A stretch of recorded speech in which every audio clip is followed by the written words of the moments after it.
We are glad to have you join us tonight, coming to you straight from the heart of Africa, Kigali. My name is Sam Kalisa. And as we begin of our tonight's edition, we can start from anywhere other than Umuganura celebration. The government of Rwanda has once again urged Rwandans to establish kitchen gardens and plant fruit trees in their homes in order to develop themselves, but also fight malnutrition and stunting among children. Prime Minister Dr. Edouard Ngirente made the call as he joined Rulindo district residents in celebrating Umuganura that ended with some residents receiving cows. We have the report. This year's Umuganura Day, the traditional version of a Thanksgiving, was celebrated from the Gako Hill in Rusiga in Rulindo district, parallel to the hills of Chinyambi and Huro, which used to be the convergence area for the celebration. Prime Minister Dr. Edouard Ngirente, who was accompanied by other leaders, mainly cabinet members, after arriving in the area, was fast towarding different development activities and achievements in the area, mainly agriculture-related. During the actual celebration, as it was done anciently, residents were given seeds, children given milk, and the needy were given cows. I've been struggling. I didn't have where to get milk and fertilizer. I'm extremely happy that I'll be getting milk. I'm beyond excited, and I don't know how I can thank him. Only if I could see him and hug him. He did amazing things for me.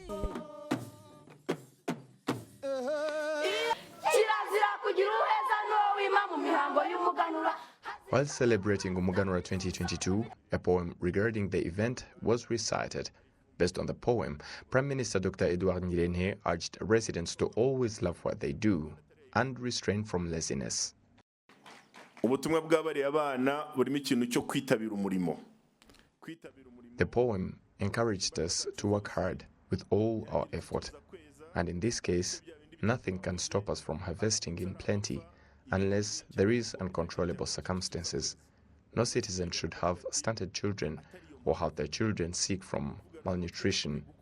We need to work hard to feed our children, fight malnutrition, but also develop our economy and our country in general. The Prime Minister also reminded residents that the government of Rwanda continues to do everything possible to improve citizens' standards of living, but urged residents to implement what is required of them to help in bettering their livelihoods. No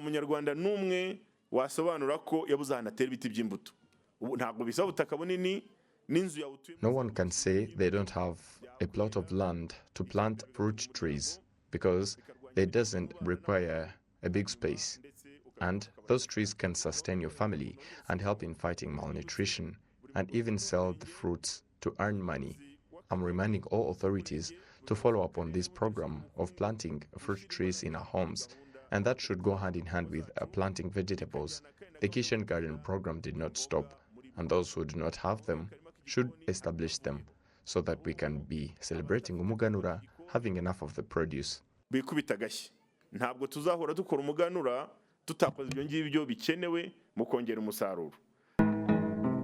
It is believed that celebrating Umuganura as the most important ceremony in the pre-colonial Rwanda was started by the first king of Rwanda, Gihanga Ngomijana, in the 11th century and was later revamped by King Ruganzu Ndoli II. Celebrating the event stopped with the start of the colonial rule and was re-established in 2011 after 86 years.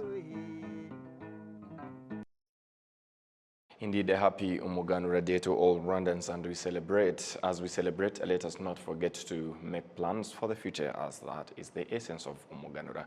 And as we move ahead to other matters, victims of the attacks that were carried out in the southern and western provinces by Paul Rusesabagina's MRCD-FLN have asked to meet with U.S. Secretary of State Anthony Blinken when he visits Rwanda next week. In a letter to the Secretary of State, the victims expressed concerns that the justice that was served when the terrorist group leader was convicted and sentenced could be in danger because of the calls from U.S. government officials for his release. The victims have appealed for justice to be upheld for the sake of those affected by the attacks, effects survivors will have to live with for the rest of their lives.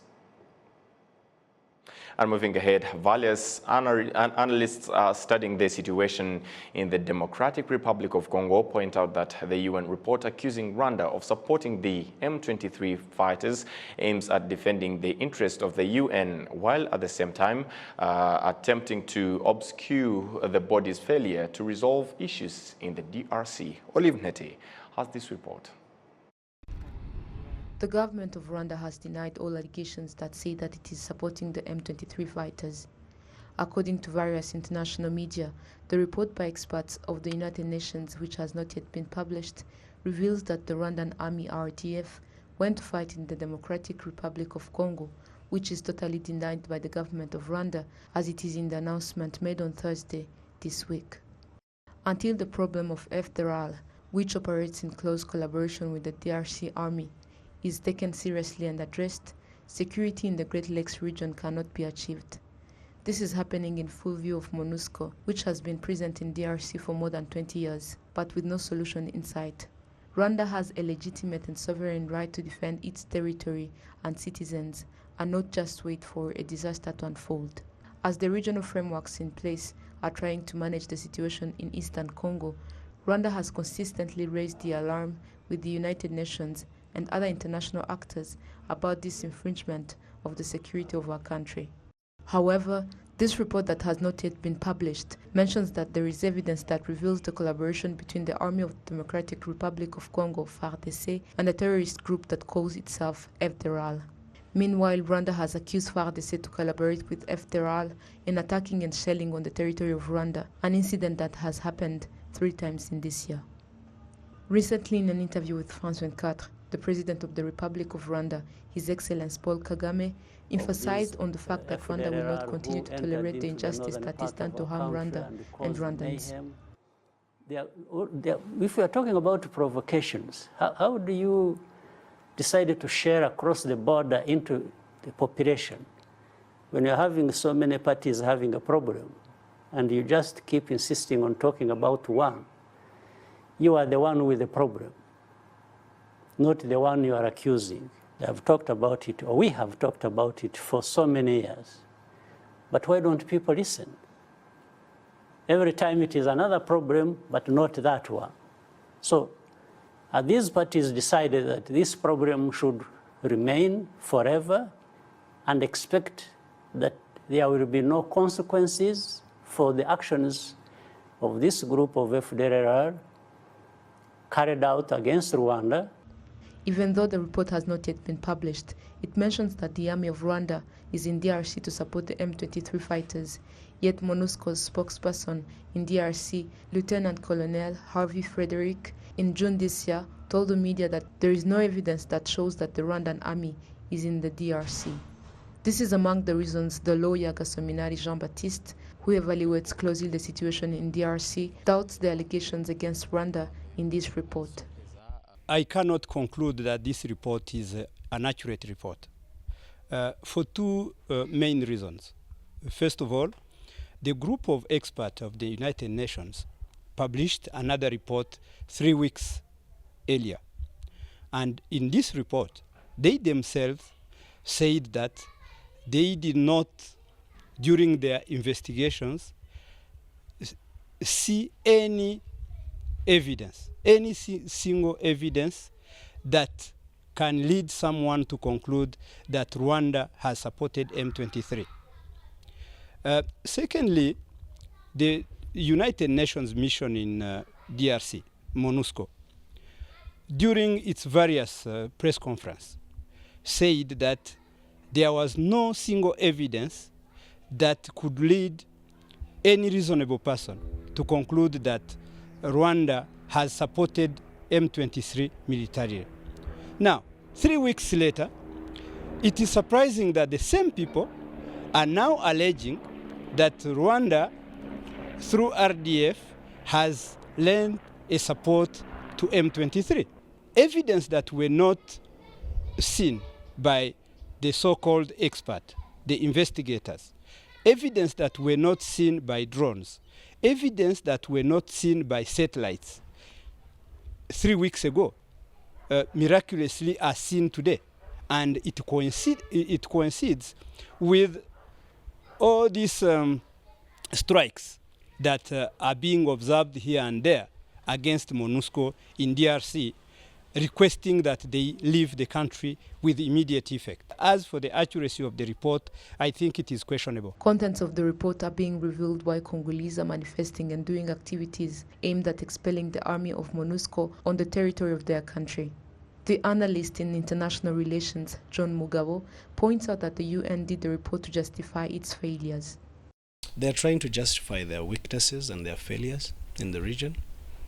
And that is it's crystal clear to every eye that has been observing what is happening. You have to justify your failures. You have to look for scapegoats around your ineffectiveness, and that's what the UN has been doing, and that's actually why they are now bringing another version of report different from what they published. It was it on 22nd of June something. It was sometime in June. So you can see the whole game here. The government of Rwanda also notes that the UN Security Council received a UN group of experts report on the DRC in June this year, which contained none of the false allegations against Rwanda.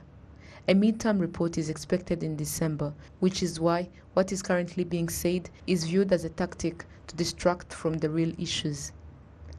And this sums up our tonight's edition. Stay safe and have a great evening.